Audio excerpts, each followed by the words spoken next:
누가복음 1장 26절에서 45절의 말씀. 여섯째 달에 천사 가브리엘이 하나님의 보내심을 받아 갈릴리 나사렛이라는 동네에 가서 다윗의 자손 요셉이라 하는 사람과 약혼한 처녀에게 이르되 그 전의 이름은 마리아라. 그에게 들어가 이르되 은혜를 받은 자여 평안할지어다. 주께서 너와 함께 하시도다 하니 처녀가 그 말을 듣고 놀라 이런 인사가 어찌함인가 생각하매 천사가 이르되 마리아여 무서워하지 말라. 네가 하나님께 은혜를 입었느니라. 보라 네가 잉태하여 아들을 낳으리니 그 이름을 예수라 하라. 그가 큰 자가 되고 지극히 높으신 이의 아들이라 일컬어질 것이요 주 하나님께서 그 조상 다윗의 왕위를 그에게 주시리니 영원히 야곱의 집을 왕으로 다스리실 것이며 그 나라가 무궁하리라. 마리아가 천사에게 말하되 나는 남자를 알지 못하니 어찌 이런 일이 있으리이까. 천사가 대답하여 이르되 성령이 내게 임하시고 지극히 높으신 이의 능력이 너를 덮으리니 그러므로 나실 바 거룩한 이는 하나님의 아들이라 일컬어지리라. 보라 내 친족 엘리사벳도 늙어서 아들을 배웠느니라. 본래 임신하지 못한다 알려진 이가 이미 6달이 되었나니 대전 하나님의 모든 말씀은 능하지 못하심이 없느니라. 마리아가 이르되 주의 여정이 오니 말씀대로 내게 이루어지이다 하매 천사가 떠나가니라. 이때 마리아가 일어나 빨리 산골로 가서 유대 한 동네에 이르러 사가랴의 집에 들어가 엘리사벳에게 문안하니 엘리사벳이 마리아의 문안함을 들음에 아이가 복중에서 뛰노는지라. 엘리사벳이 성령의 충만함을 받아 큰 소리로 불러 이르되 여자 중에 네가 복이 있으며 내 태중의 아이도 복이 있도다. 내 주의 어머니가 내게 나아오니 이 어찌된 일인가. 보라 내 문안하는 소리가 내 귀에 들릴 때에 아이가 내 복중에서 기쁨으로 뛰놀았도다. 주께서 하신 말씀이 반드시 이루어지리라고 믿은 그 여자에게 복이 있도다. 아멘. 성전에서 분양하고 있던 사가랴에게 요한은 태어나신과 사역에 대해서 그 사명에 대해서 말씀을 전해주는 천사장인 가브리엘이 이제 마리아를 찾아왔습니다. 그녀에게 가브리엘이 찾아온 것은 하나님께서 보내셔서 메시지를 주기 위함이었다는 것, 그건 특별한 것입니다. 하나님의 구속사를 진행시키기 위해서 하나님이 찾아오신 것입니다. 이 구속사는 한 분 예수 그리스도 하나님의 아들에 의해서 완성이 됩니다. 아브라함과 다윗의 자손으로 구속사의 혈통이 내려갔고 그 마지막에는 그리스도라는 예수가 태어났습니다. 이는 이 메시아는 구약에서 약속했던 바로 그분이셨습니다. 이 마지막 그리스도라 하는 예수가 태어남으로 율법이 완성이 되고 구원도 이상이 이루어지고 영광을 다셨으니 십자가의 말씀, 구원의 말씀도 성취됩니다. 하나님께서 이 세상을 구원하시려고 그 계획이 한 채 오차도 없이 이루어지기 위해서 지금은 진행하고 계시는 것입니다. 사회를 통해서 요한을 보내시려고 가브리엘 천사장을 하나님께 보내셨고 그에게 주신 말씀은 그가 주 앞에서 큰 자가 되고 그가 모태에서부터 성령이 충만해서 이스라엘 자손 그들이 하나님께로 돌아오게 하기 위해서였다 말씀하셨죠. 그럼 이 돌아온 자녀들은 이제 예수 그리스도의 속죄와 부활이 그들에게 이루어짐으로 선택이 됩니다. 그리고 구원을 이제 허락하신 거죠. 하나님께서 사람에게 주신 잃어버린 복을 다시 찾아주시려고 구속사를 계속 진행하고 계셨습니다. 그 최종에 하나님께 보내시는 그 아들이 계시는데 그 아들을 보내시기 위해서 가브리엘 천사장을 마리아에게 보낸 것입니다. 바로 그 메시아 그리스도를 보내시기 위해서 요셉과 정혼한 처녀 마리아에게 하나님께서 천사장인 가브리엘을 보내셔서 그에게 수태고지를 하시는 것입니다. 네, 우리나라 수태고지의 우리나라 말은 이렇게 정의가 되어 있는데 마리아가 성령에 의해 잉태했음을 천사 가브리엘이 마리아에게 알린 일. 뭐가 반대가 되어 있죠? 잉태하기 전에 알려졌어야 되는데 잉태한 후에, 그러니까 말이 좀 이렇게 바뀌었어요. 왜 그러냐면 마태복음과 누가복음을 섞어버린 거예요. 마태복음에는 성령으로 잉태된 게 나타났더니 이렇게 되어 있으니, 마가복음은 성령으로 잉태될 걸 말씀하셨으니까 다르죠? 그런데 불구하고 이제 이렇게 정의를 해놨습니다. 자, 그래서 이 마태복음에서 우리 말의 순서는 맞는 것 같은데, 누가복음 수태고지는 마리아에게 먼저 가브리엘 천사가 찾아와서 말하고, 그 다음에 메시아를 잉태하고, 그 다음에 이제 마지막 이제 예수 그리스도가 이제 사역하신 역사로 나타나죠. 그렇게 기록되어 있습니다. 먼저 26절로 27절의 말씀입니다. 같이 보시죠. 여섯째 달에 천사 가브리엘이 하나님의 보내심을 받아 갈릴리 나셋이라는 동네에 가서 다윗의 자손 요셉이라 하는 사람과 그는 처녀에게 이르니 그 처녀의 이름은 마리아라. 아멘. 여섯째 달에 천사 가브리엘이 하나님의 보내심을 받아 갈릴리 나사렛이라는 동네에 가서, 그리고 다윗의 자손 요셉이라는 사람과 약혼한 처녀에게 왔다. 그 처녀의 이름은 마리아였다. 여러분, 마리아란 말은 구약에서는 마리암이라는 단어를 씁니다. 혹시 이제 그것도 아람어로서도 마루얌이라는 단어를 쓰는데, 이 말이 헬라어로 응역을 해서 그대로 가져오면 마리아로 바뀌어서 나와요.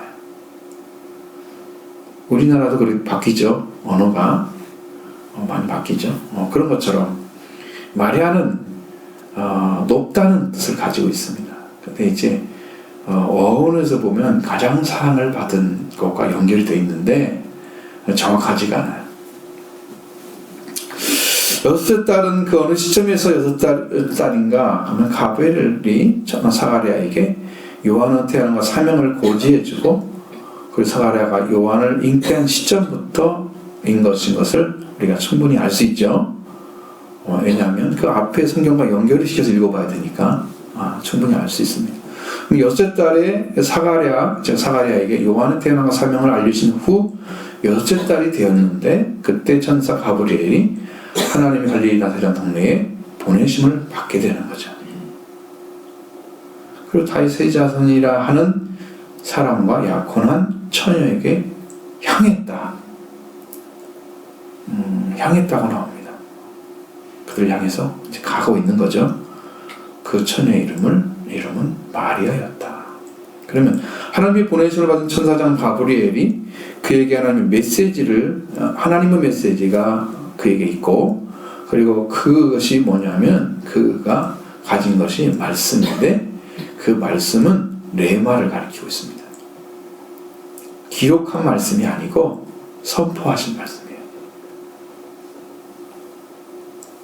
그걸 가지고 왔어요. 살아있는 말씀을 가지고 왔어요. 하나님 입에서 나오는 거예요. 가브리엘 천사가 전해져도 하나님의 입에서 나온 말씀을 그대로 가지고 와요. 천사가 전해져도 이루어지고, 성령이 말씀하셔서 이루어지고, 다 이루어집니다. 그 레마를 이루시기 위해서 하나님께서 이렇게 행하신 것입니다. 하나님의 메시지를 가지고 온 가브리엘이 다윗의 자손이라 하는 사람과 약혼한 갈릴리 나사렛에 사는 마리아를 향해 출발을 했다. 그런데 이것이 가면은 이 천사가 가면 마리아에게 깊은 소식일까요? 마리아에게는 어떻게 들려줬을까? 이게 문제죠. 마리아가 감당해야 할 일이니까.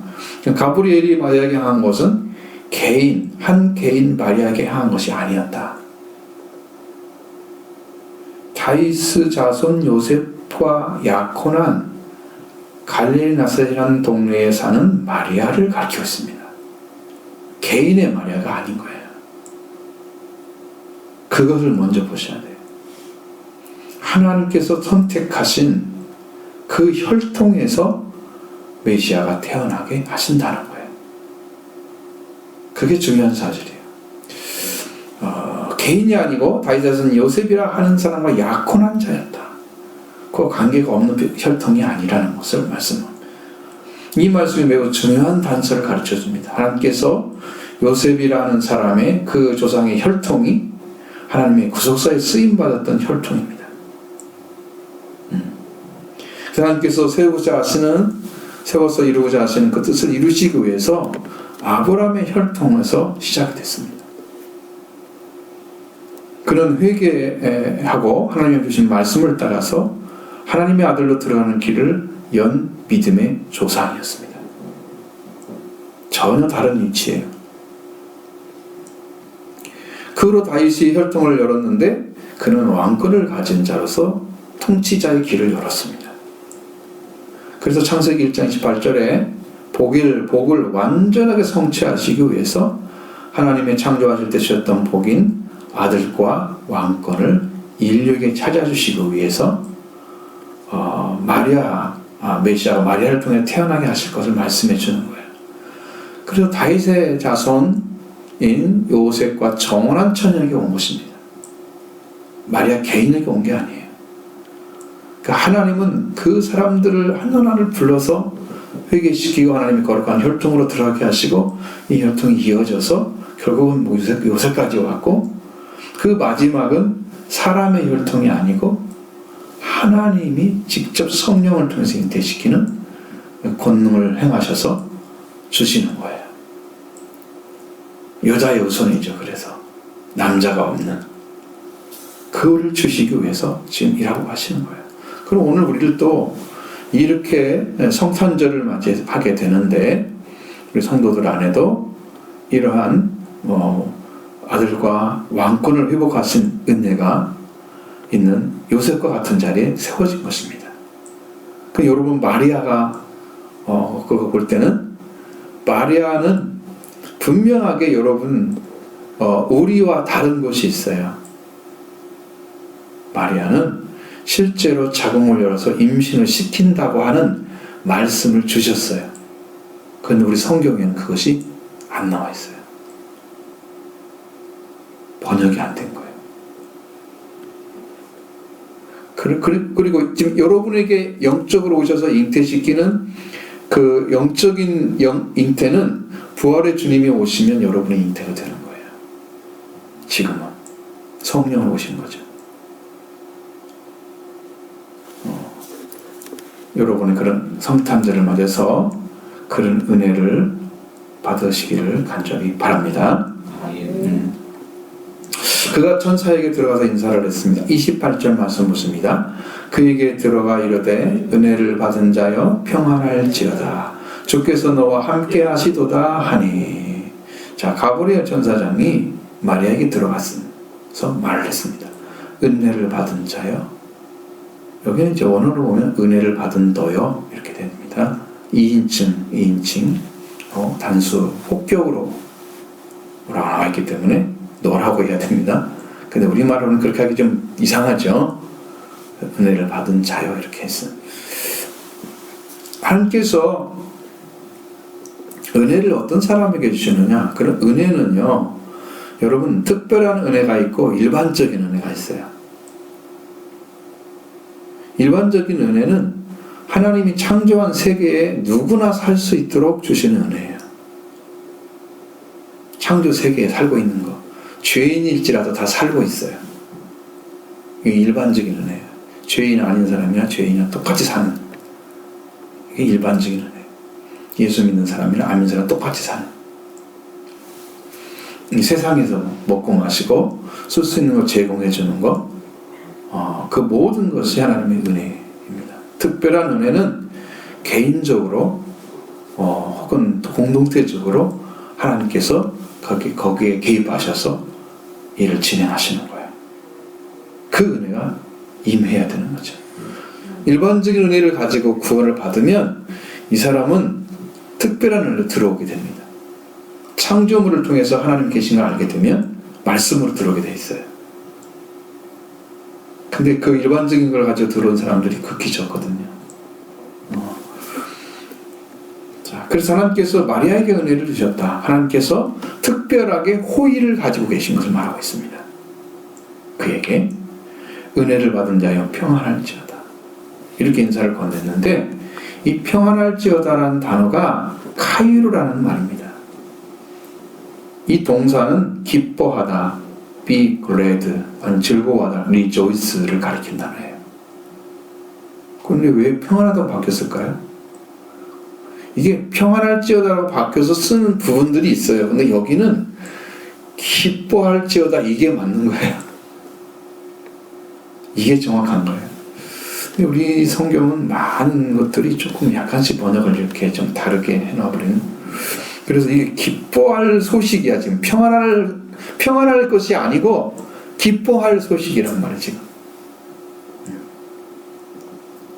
은혜를 받은 너여 즐거워하라 아니면 기뻐하라 이렇게 말씀하시는 거예요. 그렇게 은혜를 인사를 건넜습니다. 주께서 너와 함께 하신다고 말씀하셨습니다.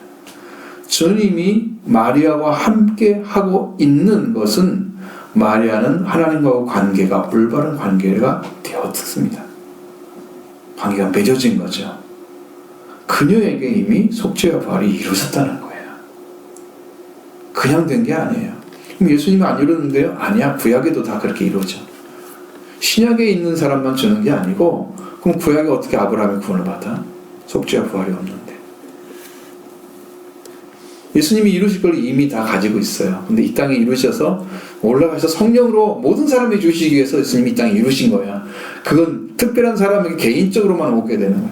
그래서 이 복음의 소식이 세상에 전파된 것이 아니고 어떤 민족에 극한돼서 말씀하신 것 전부 다 구약은 그러나 신약은 모든 사람이 주시기 위해서 하신 거기 때문에 주님이 오셔서 이루신 거예요. 그 전에도 똑같은 방식으로 들어갔어요.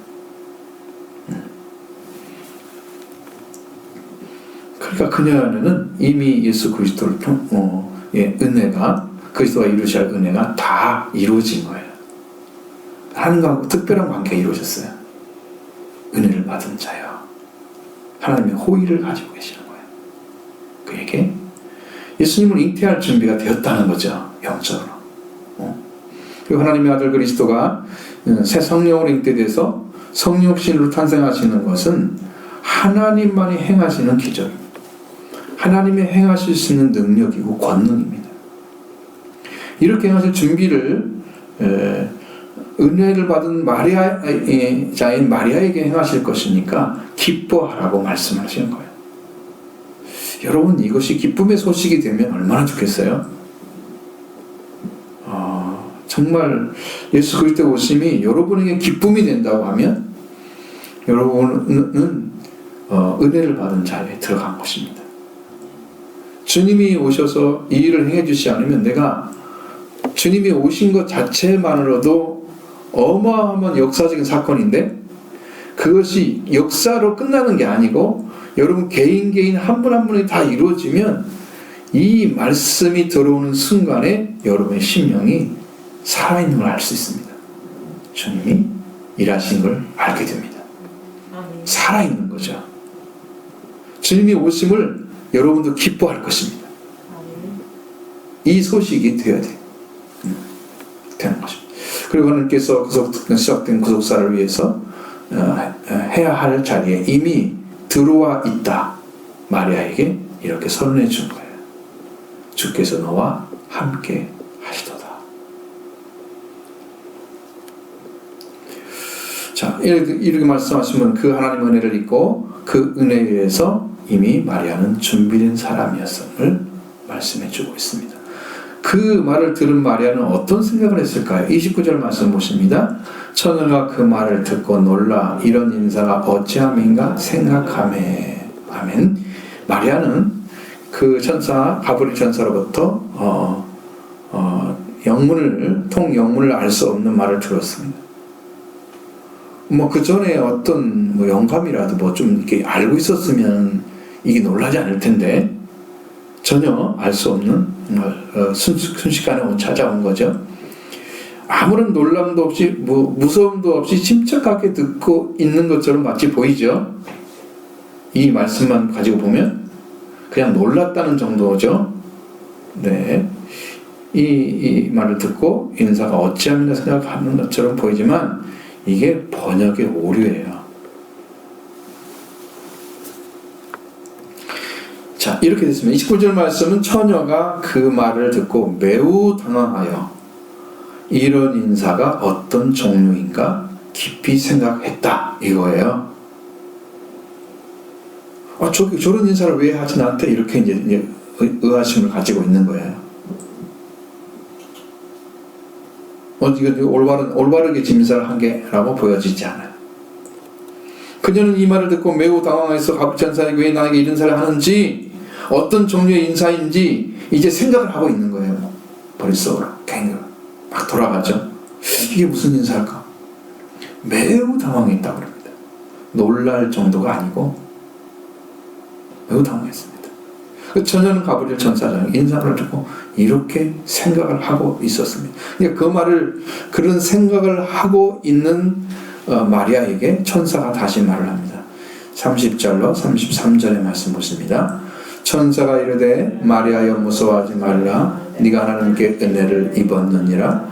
보라 네가 잉태하여 아들을 낳으리니 그 이름을 예수라 하라. 그가 큰 자가 되고 지극히 높으신 이의 아들이라 일컬어질 것이요 주 하나님께서 그 조상 다윗의 왕위를 그에게 주시리니 영원히 야곱의 집에 영으로 다스릴 것이며 그 나라가 무궁하리라. 아멘.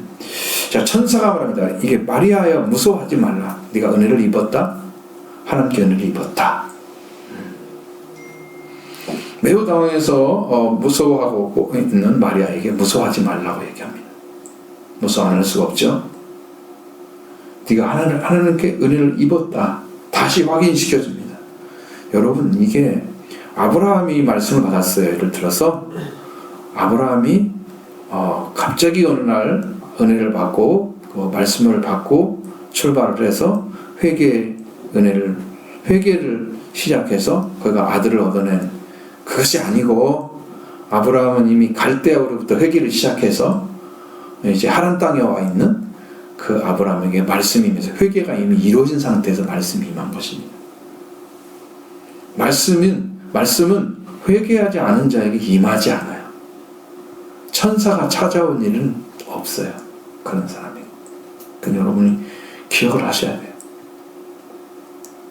특별하게 구하지 않고 원하지 않는 자에게 주시는 일은 없습니다. 그럼 마리아가 준비가 안 됐는데 어느 날 찾아와가지고 갑자기 은혜를 받았다 그러면서 그에게 할 수 있는 일이 아니에요. 너는 은혜를 입었느니라. 하나님께 은혜를 입었다. 여러분 예수 그리스도를 영접하고 예수 그리스도와 함께 걸어가는 삶의 시작은 다 은혜로 됩니다.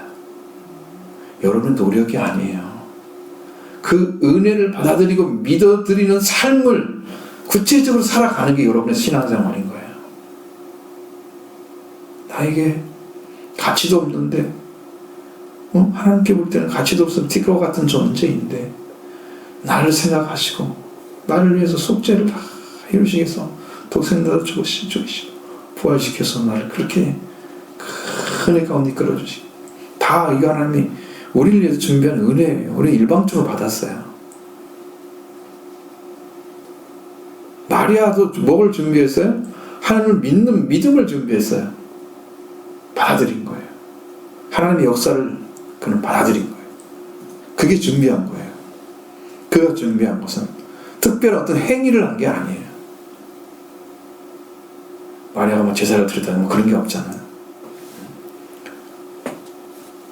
은혜를 입었다고 확인시켜줍니다. 은혜 받은 자란 하나님께서 보내신 것을 말합니다. 은혜를 입었다고 하는 것은 마리아에게 하나님의 은혜가 임해서 이루어졌다는 것을 말합니다. 그러니까 은혜를 받은 자다, 하나님 너를 은혜를 보내줬다라고 얘기하는 거고요. 은혜를 입었다고 하는 것은 이미 은혜가 이루어졌다고 하는 것입니다. 그러니까 마리아는 은혜를 받은 자고 은혜를 입은 자입니다. 하나님 거죠? 그렇게 준비가 됐습니다. 여러분에게도 하나님의 은혜가 임하면 됩니다. 그러면 그의 평상시 삶이 어떠했다는 거예요? 하나님을 중심으로 분명히 살았다는 것입니다. 마음에 돌아오지 않고 뭐 세상 바라보면서 있다가 뭐 하나님 어느 날 갑자기 은혜 주셔서 돌아온 그런 일 가지고 이걸 못해요. 이런 일은 생명같이 해야 되는 일이에요. 자, 그래서 은혜를 받고 은혜를 이루어진 입은 자가 된 관계에 있는 그 마리아에게 천사가 말하지, 보라, 네가 잉태하여 아들을 낳으리니 그 이름을 예수라 하라. 예수님이 태어나시기 위해서 잉태하는 과정이 있고, 네가 잉태하여 아들을 낳을 것이니 그 이름을 예수라 하라고 명령을 하고 있습니다. 태어나실 아들의 이름도 이미 명령해 줬습니다. 그 전에 이름이 없잖아요. 태어나기 전에만 얘기한 거예요. 이 세상에 나오시기 전에, 이 땅에 태어나시기 전에, 그러니까 안 계신 건 아니, 그 성경에 그 말씀은 기록되어 있지 않으니까, 선지하신 그리스도는 얘기했지만, 그리스도의 이름이 예수란 이름으로 온다고 하면서 써 있지 않습니다, 성경에. 그러니까 모르죠, 그 이름이 무엇인지를. 세상에 나오시기 전에 하나님이 명령해 주신 이름입니다. 그리스도가 태어날 것에 대해서 예언을 주셨지만, 그 이름은 천사를 통해서 나오시기 전에 주신 이름입니다. 그 이름이 예수입니다. 잉태하다라는 단어가 나오죠? 잉자와 태자가 다릅니다. 우리나라가 하나말로 하나로 되어 있잖아요. 잉에 해당되는 헬라어 동사는 쉼람바노입니다. 이건 붙잡다, 포획하다, 임신하다, 돕다, 이런 내용이 들어있습니다. 이건 임신하다는 말입니다. 태는 가스테르라고 합니다. 이건 헬라어 명사로 자궁이나 위를 가리키는 단어입니다. 실제로 자궁에 임신이 될 것을 얘기하신 거란 말이에요. 그래서 잉태하다는 말은 자궁에 임신하다라는 말입니다. 영적인 임신이만 되는 게 아니고 실제로 자궁에 임신하게 될 것을 이야기한 거예요. 다르죠? 오늘 영적으로 잉태하는 우리와 지금 부활의 주님이 오셔서 여러분 심령에서 거듭나게 하셨으면 여러분이 이제 잉태한 거예요. 영적인 잉태예요. 이건 육적인 잉태 아니죠? 아들 못 낳죠? 모든 사람이 다 받을 수 있습니다. 남자는 상관없이. 이게 거듭남의 은혜예요. 여러분도 그 은혜 가운데 나오고 있는 거예요. 그걸 지금 받기 위해서 신앙생활 하는 거예요. 이게 안 되면 우리는 0이에요. 제로야, 제로. 우리가 신앙생활은 제로가 되는 거예요. 아무런 효과가 없어. 유익이 없어. 마리아의 임신과 우리 심령에 벌린 예수님이 오시는 것과는 전혀 다르다는 거 아시겠죠? 이 차이를 여러분도 아셔야 돼요. 근데 성경에는 그렇게 되어 있지 않다. 우리나라 성경에는 그렇게 안 되어 있단 말이에요. 그냥 잉태란 말로 써 있단 말이에요.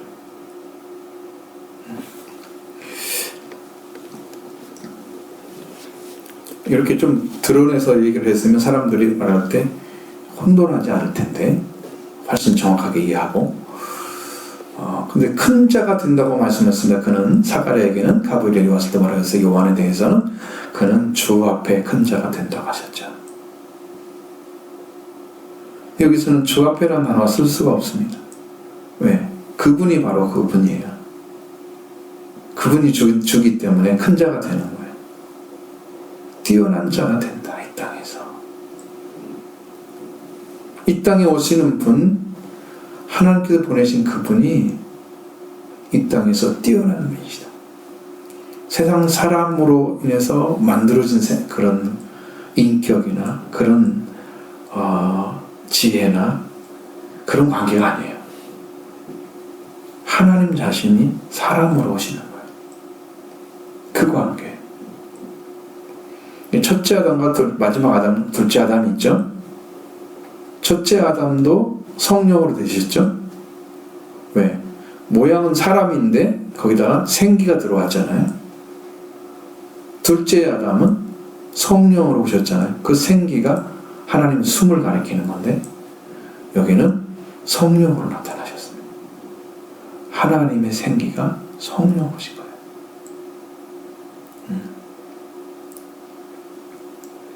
그래서 이 오시는 분은 지극히 높으신 이의 아들이라. 이 일컬어지게 될 것이다. 자, 그러면 지극히 높으신 이의 아들이라고 일컬어질 것이라고 했는데, 이 지극히 높으신 이의 아들, 지극히 높으신 분은 하나님이십니다. 근데 왜 이렇게 표현을 했어요?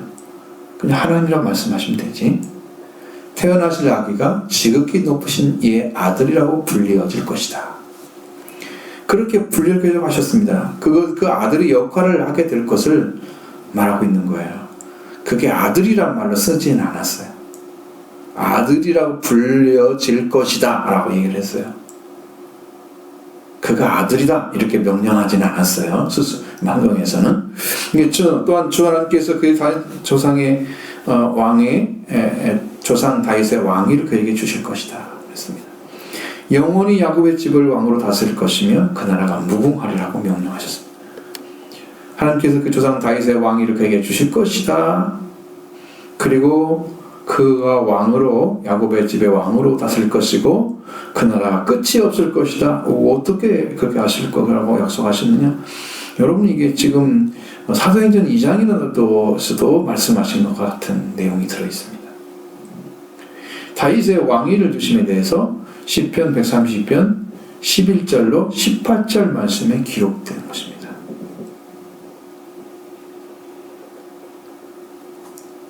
이게 영적으로 이게 연결이 되어야 여러분하고 똑같은 일이 벌어져요.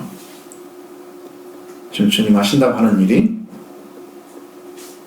지금 역사적인 일만 있는 게 아니에요. 실제로 이루어져요. 자, 거기에서 132편의 말씀에서 11절, 12절 말씀을 보면 거의 내용을 알 수 있습니다. 여호와께서 다윗에게 성실히 맹세하셨으니 변하지 아니하실지라 이르시기를 네 몸의 소생을 네 왕위에 둘지라 네 자손이 네 언약과 그들에게 교훈하는 내 증거를 지킬진대 그들의 후손도 영원히 네 왕위에 앉으리라 하셨도다. 자, 네 소생을 왕위에 둔다는 말은 일단 한 분을 가리키는 거잖아요. 다윗에게서 태어난 자 중에서 그건 이제 솔로몬을 가리키는 거죠. 기본적으로 왕위에 둔 사람이 그 사람이잖아요. 이게 여러분 구약적인 이해가 없이는 이 신약의 이해를 할 수가 없어요. 그러나 그들의 후손도 영원히 내 왕에 앉으리라 그랬습니다. 자, 그들의 후손이면 그러면 솔로몬 이후에 또 태어날 사람들이 많이 있을 건데 그 많은 사람 중에 한 분이 왕위에 앉는데 그분은 어떻게? 후손도 영원히 네 왕에 앉을 것이다 그랬죠? 그러니까 그가 가지고 있는 왕위는 영원한 것입니다. 바로 그 영원한 분을 앉히겠다 하는 말씀을 그대로 여기다 적어놨어요. 그분이 예수 그리스도이십니다. 영원히 왕이 다윗의 왕위에 앉아서 그분이 죽음을 이기시고 해방되신 분, 부활하신 예수 그리스도 그분만이 영원히 왕위에 앉을 수 있습니다. 솔로몬은 왕이 앉는데 죽었잖아요. 영원한 왕위는 없잖아요. 그러면 그죠? 다윗에게는 예수 그리스도가 왕이신 거예요. 그분이 부활되셔서 죽음을 이기시는 생명의 왕으로 우주를 다스리는 왕으로 세워질 것을 약속해 놓은 거예요. 그분이 왕이신 거예요. 그래서 시편 130편 17절 상반절에 내가 거기서 다윗에게 뿔이 나게 하실 것이다. 그 뿔 권는데 바로 그 뿔이 예수 그리스도를 가리킵니다.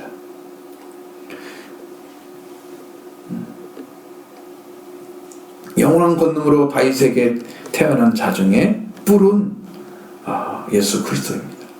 그래서 그에게서 다윗의 왕위를 앉게 하고 야곱의 자손들 즉 이스라엘을 다스리는데 그 다스림에 그 나라가 무궁하리라 그 말을 끝이 없을 것이다. 끝이 없이 왕이 될 수 있는 분은 죽음을 이기신 자밖에 없습니다. 바로 그분이 그 일을 하실 것을 지금 약속하신 거예요. 죽음을 이기고 그가 세우는 나라에 들어간 사람은 영원히 산 자밖에 못 들어가죠. 왜? 끝이 없는 나라에 소속된 사람들이 죽으면 안 되잖아요. 그럼 백성이 없어지게 죽으면, 그죠? 그러니까 그 끝이 없는 나라에 들어가 있는 사람들은 똑같이 그에로부터 죄사함을 받은 사람들이죠. 그러니까 예수 그리스도 한 분 오셔서 지금 그 일을 이루실 것을 말씀해주고 있는 거예요. 그 나라가 그렇게 끝이 없는 나라가 세워질 거라고 약속해 주셨습니다. 그 다음에 마리아가 천사로부터 말씀을 듣고 말을 합니다. 34절의 말씀 보십니다. 마리아에게 천사가 말하되 나는 남자를 알지 못하니 어찌 이런 일이 있으리까. 마리아가 말해 분명하게 나는 남자를 알지 못하니 어찌 이런 일이 있겠습니까? 라고 물었습니다. 알지 못한다는 말은 먼 마와 관계를 맺다라는 말입니다.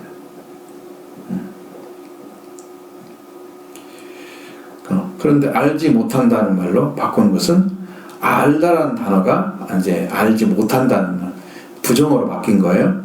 먼 마와 관계를 맺다가 아닌 상태를 가리키는 거죠.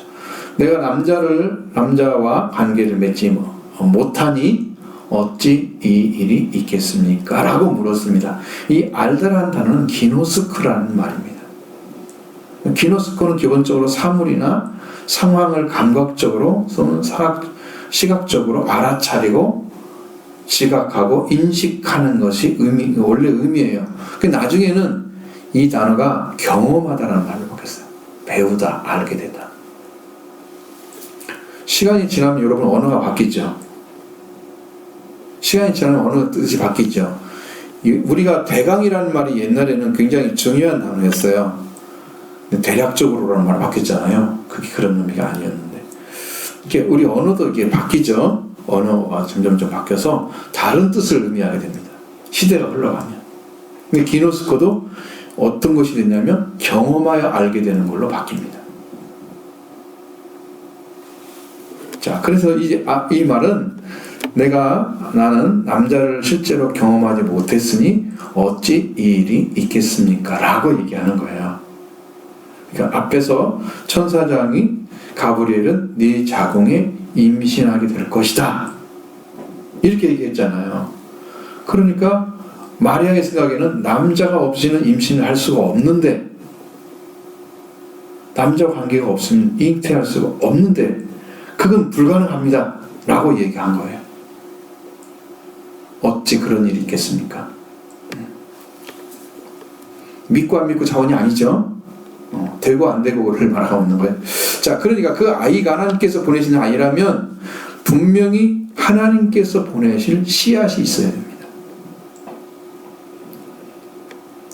근데 성경에 마태복음 1장에서도 계속 말씀하시는 것, 예수님은 뭘로 태어나셨다?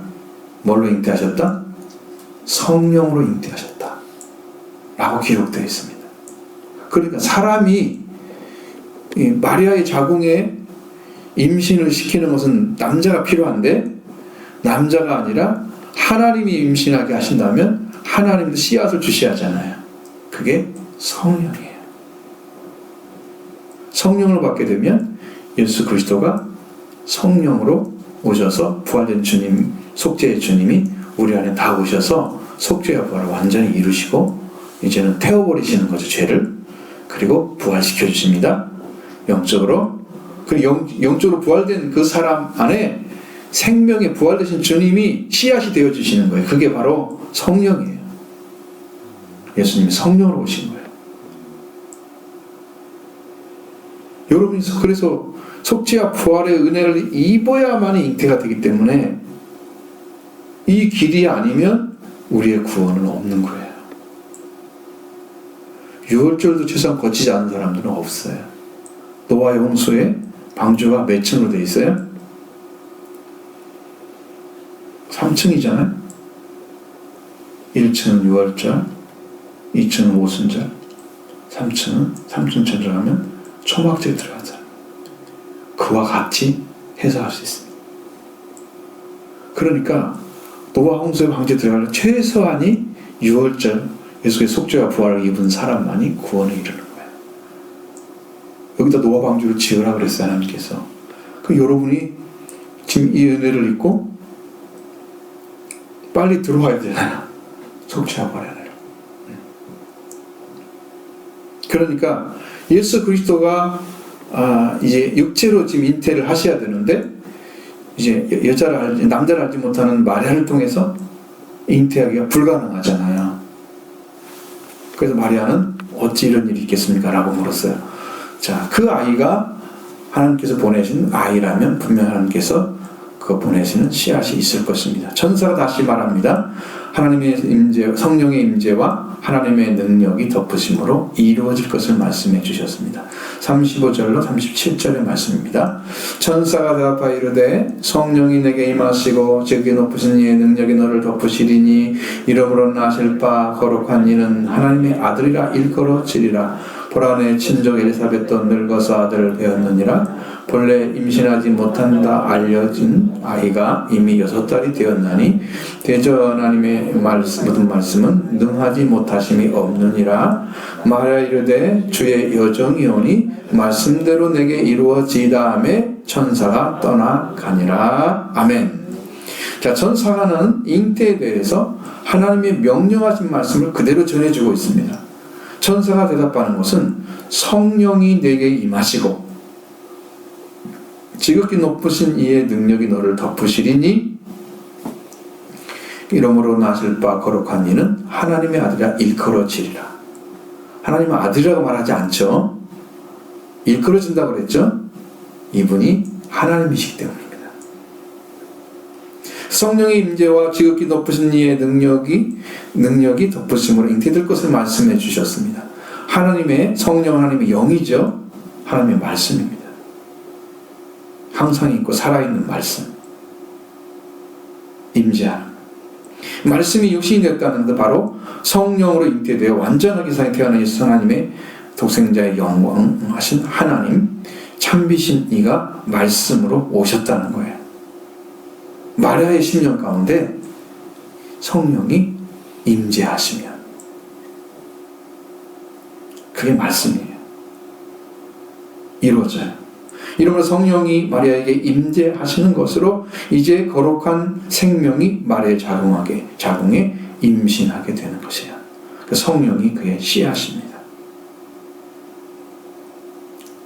그런데 이제 지극히 높으신 이의 능력이 마리아를 덮으실 것이다. 이 원래 덮는다는 의미는 구름과 같은 것이어야 돼요. 근데 구름이 없어요. 여기는 하나님의 능력을 말합니다. 근데 왜 지극히 높으시다고 자꾸 얘기할까요? 여기에 이 단어는 지위를 가리키는 단어입니다. 지위. 그냥 최상급의 단어를 쓴 거예요. 그러니까 하나님 이분보다 더 높으신 분이 없어. 그러니까 이분의 명령을 네가 들어야 돼. 이렇게 소개해주고 하나님을 소개하는 거예요. 분명하게. 가장 높으신 이를 가리키고 있습니다. 최상급으로. 하나님보다 높으신 이가 없어. 하나님의 명령을 순종해야 돼. 너는 들어야 돼. 라고 말씀하시는 거죠. 근데 그분의 능력이 너를 덮어주신다. 그래서 가장 높으신 히피스토스 하나님의 지위를 보여주고 있는데 마리아를 통해서 태어날 아들도 뭐라고 되어 있습니까? 가장 높으신 지위를 가진 지극히 높으신 이의 아들이라. 그러니까 그분도 동일하게 지극히 높으신 그 지위를 가진 분의 아들로 표현되어 있습니다. 그렇죠? 자, 그러니까 그 말을 너는 지극히 높으신 이의 지금 말을 듣고 있는 거니까 너는 순종해야 돼. 마리아의 심령 가운데 그게 들려왔을 거예요. 하나님의 명령이야, 구약의 주의 명령이야, 이렇게 말하지 않았어요? 분명하게 지위를 말씀해 주셨어요. 그 위치를, 그가 가지고 있는 위치가 어느 위치인지 포지션을 말씀해 주셨어요.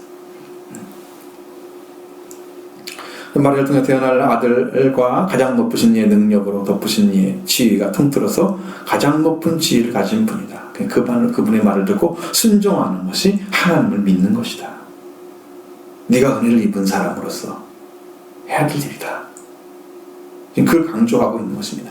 여기서 지극히 높으신 이의 능력이 너를 덮으려고 하는 이 능력은 디나미스를 가리킵니다. 이 디나미스의 뜻은, 여기 뜻은 성취할 만한 능력을 가리키고 있는 거예요. 어떤 능력? 임신하게 할 능력을 하나님이 사용하실 거라는 거예요. 성령의 씨앗을 통해서. 이 두 가지가 함께 있어야 돼요. 하나님이 임재해요. 그래서 하나님이 성령으로 오시고 능력으로 그에게 임하셔서 성령의 씨앗으로 임하시고 가장 높으신 이의 성취할 만한 능력이 마리아에게 덮어버려서 아들을 잉태하게 하시는 거예요. 마리아의 자궁에 가장 높으신 성령의 높으신 이 그 씨앗 성령이 씨를 주시고 즉 말씀을 주시고 지금 높으신 이의 능력으로 덮으셔서 잉태하게 될 거다 라고 말씀하신 거예요. 그러니까 여러분이 우리가 이제 영적으로 받는 그 은혜는 예수 그리스도가 이 땅에 이루신 그 은혜를 지금 입는 거고, 마리아는 지금 태어나실 이의 그 은혜를 입는 거예요. 그러니까 어마어마하게 다르죠. 그래서 그를 복이 있다고 설명을 하고 있는, 말씀하고 성경에서 그에게 말씀을 하고 있는 거예요. 본인도 얘기를 했습니다. 이러므로 나실 바 거룩한 이는 하나님의 아들을 일컬어질 것이다. 이것도 분명하게 일컬어진다고 그랬죠. 불리워진다는 거예요. 그가 하나님의 아들이다 라고 명령하잖아요. 이 성령이 임재하신 가장 높으신 이의 능력을 덮으시면서 이 세상에 하나님의 아들을 끌어질 예수님이 태어나게 하시는 그 역사, 하나님의 가장 큰 놀라운 역사입니다. 그를 보내신 것 하나님의 놀라운 역사입니다. 예수라는 이름으로 태어나신 이가 바로 하나님의 아들이라 부르게 될 것이다. 하나님의 아들인 것이 아니라 하나님의 아들이라고 부르게 된다는 거예요. 진정으로 잃어버린 하나님의 아들을 누구냐 하면 사람이에요. 사람. 우리를 하나님의 아들로 창조하신 거예요. 사람이. 이 아들 자리를 잃어버렸기 때문에 아들을 찾아주시기 위해서 하나님이 사람이 되셔서 오신 거예요. 여러분과 저를 위해서 가장 낮아진 자리에 찾으신 거예요. 그리고 그 아들의 자리를 떠난 우리에게 시와 통치권을 다시 찾아주시기 위해서 그 자리를 회복하시기 위해서 하나님께서 마리아를 통해 성령으로 임재하시고, 하나님께서 마리아에게 성령을 임하게 하시고 성령을 보내셔서 임하게 하시고 가장 높으신 이의 능력, 하나님의 능력에 성취할 능력을 거기에 부어주심으로, 덮어주심으로 이 세상에 태어나서 하나님의 아들을 이끌어지는 예수가 태어날 것이다. 그러니까 우리에게는 놀라운 소식인 거예요. 이 구원의 길을 열어주지 않았더라면, 여자 요순이 오지 않았더라면 뱀의 머리를 상하게 할 것입니까? 누가? 사람의 씨앗이 아니죠. 여자의 후손이죠. 하나님은 이때 야브렐 천사를 통해서 엘리사벳에 대해서 말씀해 주심으로 확신을 차게 합니다. 그의 믿음이 더욱 완전하게 믿음을 주시려는 것입니다. 그뿐만 아니라 사가랴 불신에도 불구하고 하나님께서는 하신 말씀대로 내 말대로 그대로 이루어진 것을 이야기하고 있는 거예요. 그러니까 마리아는 더 확신에 찼을 것입니다.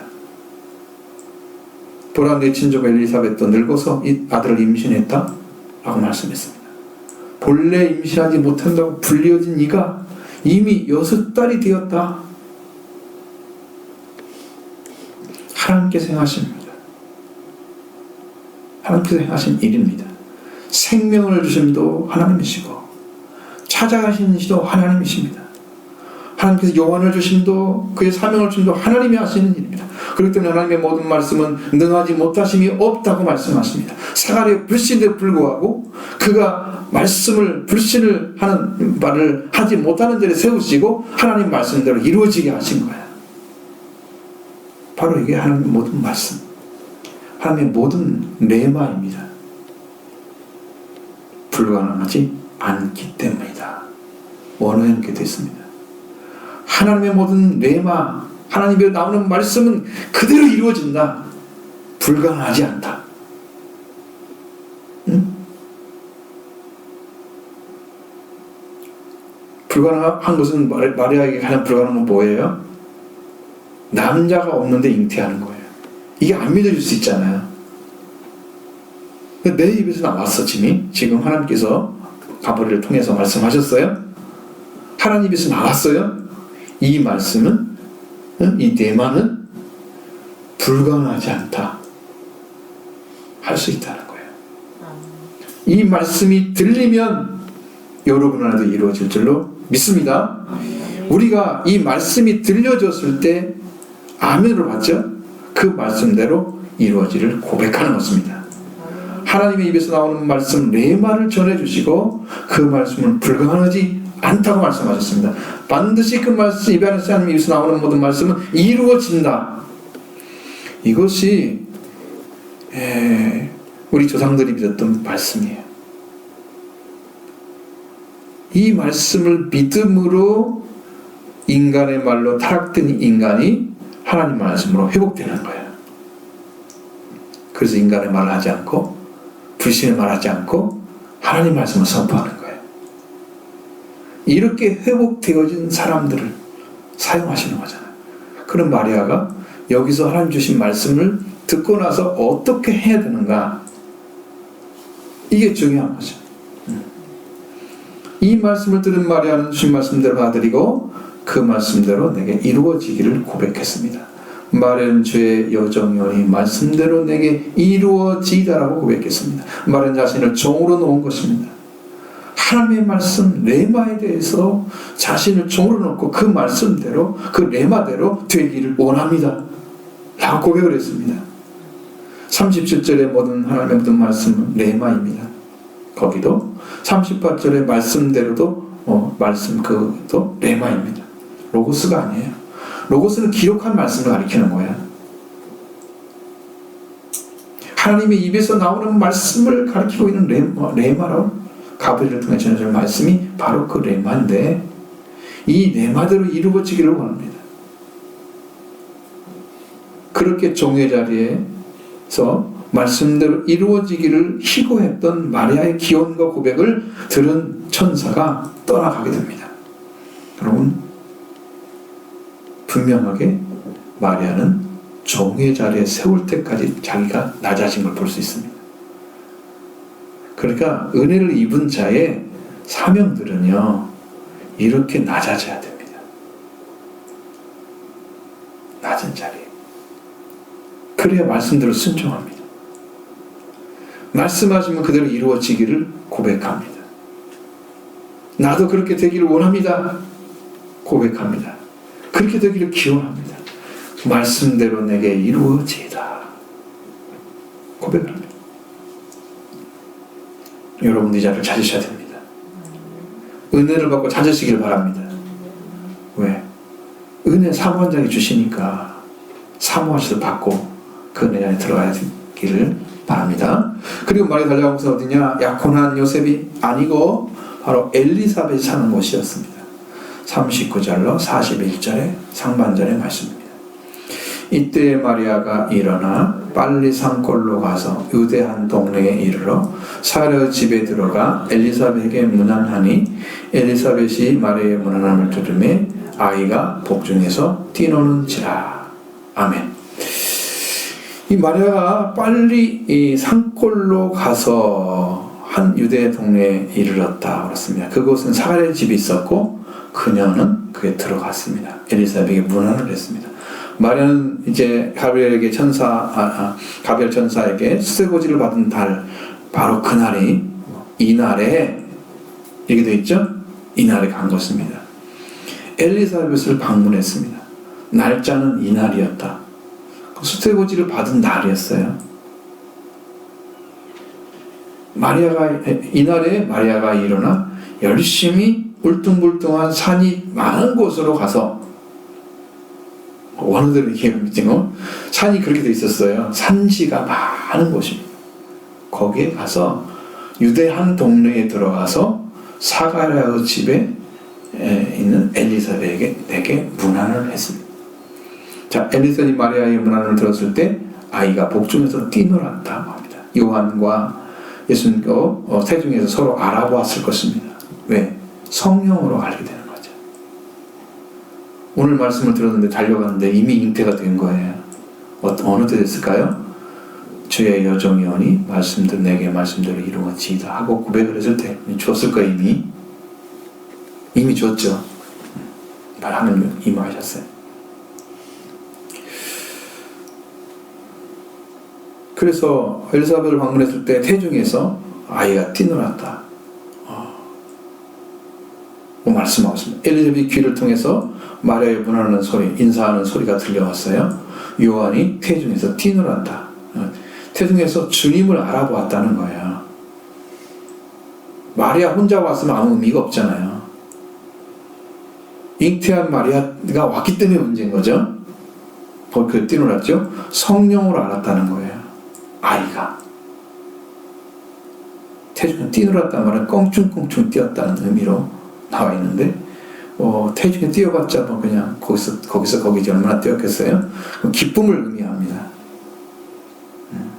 그러자 엘리사벳이 성령의 충만을 받아서 큰 소리로 외치기 시작합니다. 41절 하반절부터 45절의 말씀입니다. 엘리사벳이 성령의 충만함을 받아 큰 소리로 불러 이르되 여자 중에 네가 복이 있으며 내 태중에 아이도 복이 있도다. 내 주의 어머니가 내게 나오니 어찌 된 일인가? 보라, 내 문하는 소리가 내 귀에 들릴 때에 아이가 내 복중에서 기쁨으로 뛰놀았도다. 주께서 하신 말씀이 반드시 이루어지리라고 믿은 그 여자에게 복이 있도다. 아멘. 엘리사벳이 성령의 충만을 받아서 이제 큰 소리로 외쳐 말합니다.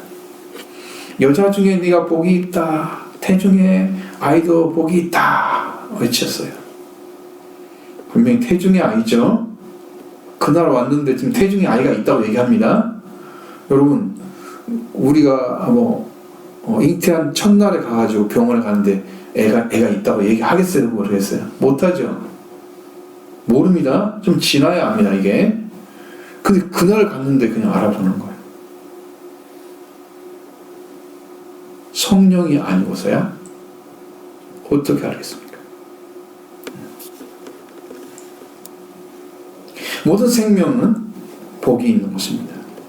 이 세상의 생활도 그 생명이기 때문에 우리가 복을 받은 거라 말하고 있습니다. 우리가 하나님의 말씀을 듣고 지키는 자리에 또 하나가 하신 것도 복이니 감사한 일입니다. 이 세상에 보내심을 받은 성령으로 잉태되신 예수 그리스도와 그를 이 세상에 태어나도록 쓰임받는 종인 마리아, 이 예수 그리스도가 복이시고 마리아가 복을 세상에 전해주는 큰 역할을 했으니 자신을 종으로 내어줬으니 복 있는 자가 아닙니까? 어떤 사람이 복이 있겠어요? 하나님이 사용하셔야 할 때 여러분 내어주는 자가 복이 있는 거예요. 하나님이 이걸 하자 그러는데 딱 순종하면 그럼 복을 받은 거예요. 왜? 하나님의 말씀이 이루어지기를 원하신 대로 이루어지기를 받아들인다면 그는 이미 은혜를 입고 종의 자를 찾은 자이기 때문에 복 있는 자예요. 그러니까 성령으로 충만해서 엘리사벳이 외쳤던 이 말은 정말로 온전한 말씀입니다. 마리아 자신을 한정으로 내어주시도록 하나님의 은혜를 입혀주시고, 그렇기 때문에 이 모든 것이 하나님의 전적인 은혜의 역사이고 하나님의 한 제어조차도 없는 구속사의 진행입니다. 하나님이 행하신 것입니다. 오로지 하나님의 은혜와 구속을 통해서 인류를 구원해서 하나님의 목적과 계획이 오차없이 역사가 진행되고 있습니다. 우리에게도 그렇게 행해지고 있습니다.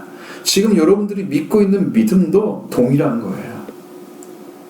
하나님이 여기 인쳐주지 않으시면 우리의 믿음도 완전한 게 아니에요.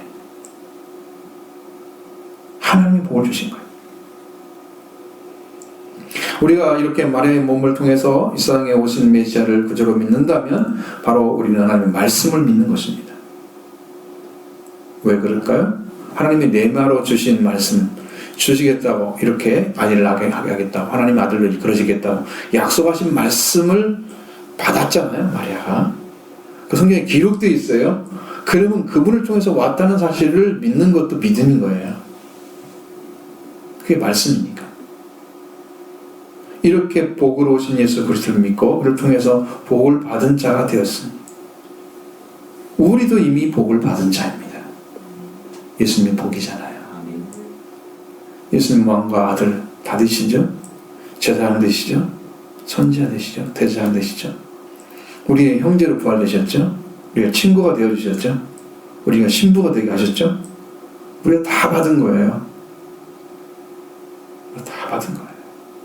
예수님이 이루신 걸 우리가 다 받은 거예요. 그 은혜예요. 우리가 복을 받은 거예요. 예수님 믿고.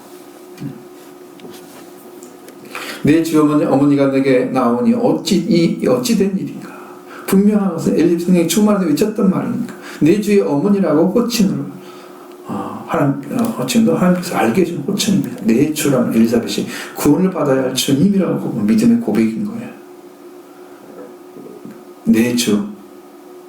지금 잉태하신 그분이 내 주라고 그랬어요. 그렇죠? 그분이 지금 마리아에 잉태하셨잖아요. 그러니까 지금 태어나게 하신 분을 어머니라 부르는 게 맞죠. 예수님도 십자가 달렸을 때 여자여 보소서 그랬잖아요. 어머니를 향해서. 분명히 어머니라고 써있어요. 어머니를 향해서, 마리아를 향해서 말씀하신 거죠. 내 주라는 엘리사벳이 구원을 받아야 할 주님의 고백이고, 바로 이제 마리아가 형에 임신되었을 때라도 하나님 마리아를 통해 보내주신 하나님의 아들을 이끌어 만드시는 분이신 바로 우리의 주님이신 엘리사벳의 주님도 되십니다. 동일하게 내 주의 어머니인 거죠.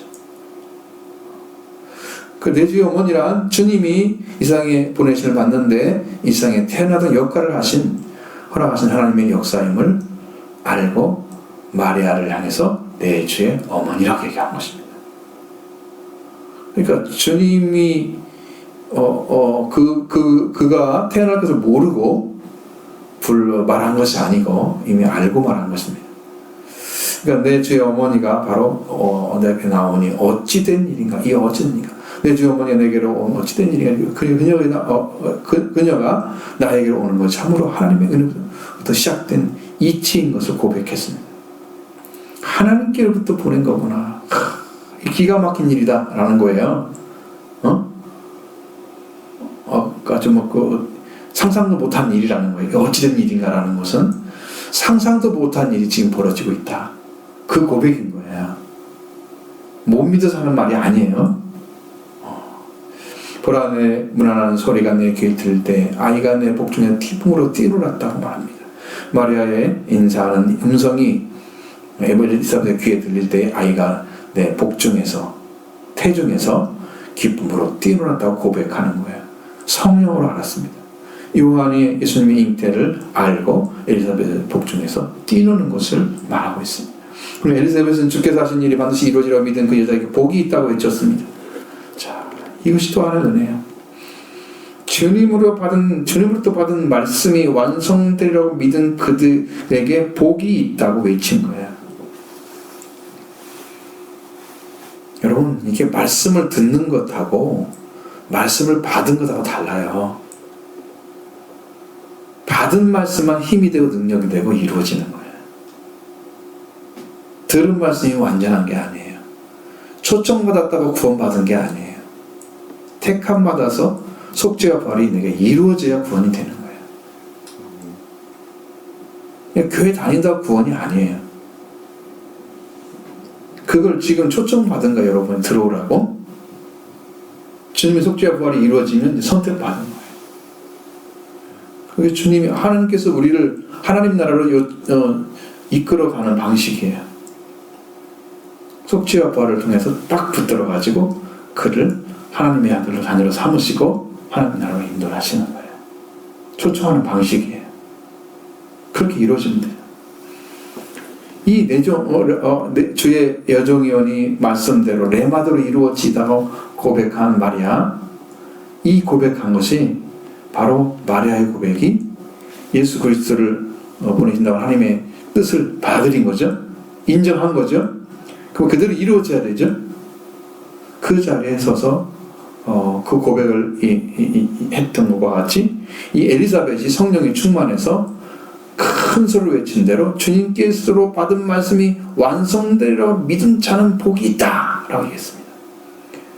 이미 엘리사벳도 마리아가 고백한 것을 성령으로 알고 있었던 거예요. 그 말씀을 너에게 이루어질 거라. 근데 그걸 받아들였다는 사실을 마리아가 받고 지금 와서 잉태돼서 자기 집에 찾아온 것을 이미 알고 있는 거예요. 성령으로. 그래서 마리아에게 복이 있다고 얘기한 것입니다. 하나님께로부터 받은 칭찬받을 만한 거예요. 은혜의 복을 받은 거예요. 그래서 마리아는 자신의 말한 말씀 중에 이제 흐르는 만세 나를 복이 있다 일컬으리로다 라고 자신이 복이 있는 여자임을 자신도 스스로 고백을 했습니다. 자, 그렇기 때문에 우리는 봐야 됩니다. 하나님의 성령 임재하시고 가장 큰 이의 능력, 높으신 이의 지위를 가진 하나님의 능력이 임재하셔서 아들을 잉태하게 하신 하나님, 그 보내신 가브리엘 천사가 전해준 말씀을 그대로 듣고 그 은혜를 입었고 그 주께서 하신 그와 함께 계셨고 그 종의 자리에 섰으며 완전하게 말씀을 믿음으로 하나님의 구슬을 완성하는 데 기여했던 그 여자는 복이 있는 여자입니다. 그냥 한 말이 아니에요. 어마어마한 일이 지금 사명인데 그 일을 그대로 받아들인 거예요. 특별하게도 문제가 될 것은 처녀가 잉태를 하게 되면 그 나라 법에는 이 여자는 돌로 쳐 죽일 수도 있습니다. 그 위험이 있는 것을 알고도 그는 받아들여야만 되는 거예요. 죽을 각오를 해야 되겠죠. 하나님이 죽이시지 않겠죠. 왜? 하나님의 일인데 그 일을 하지 않겠죠. 그러나 그런 위험은 있다는 거죠. 여러분, 종의 자리는요, 죽음으로 자기를 내어놓는 자리예요. 아무나 쓸 수 있는 자리가 아니에요. 그 자리에 은혜를 입히시고 시작하는 거예요. 그러니까 이 스테고지를 주셔서 그가 마리아에 가진 신앙을 바라보면 마리아는 어떤 신앙인가? 자기를 완전하게 하나님 말씀에 복종하는 종의 자리를 찾은 신앙이었던 것입니다. 여러분도 그렇게 되어지기를 사모하면 여러분 안에도 성탄절에 이 은혜가 임할 줄을 믿습니다. 오늘 우리에게 이런 축복이 함께 하기를 바랍니다.